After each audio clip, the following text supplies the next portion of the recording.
যুক্তরাষ্ট্রে নিউ ইয়র্কের এক অনুষ্ঠানে ২০২২ সালে ছুরি হামলার শিকার হন সালমান রুশদি। তার উপর হামলার ঘটনায় অভিযুক্ত হন হাদি মাতার নামে এক মার্কিন নাগরিক।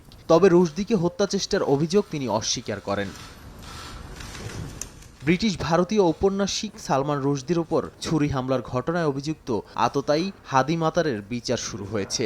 স্থানীয় সময় সোমবার যুক্তরাষ্ট্রের নিউ ইয়র্কের চতাকুয়া কাউন্টির আদালত কক্ষে হাজির করা হয় অভিযুক্তকে।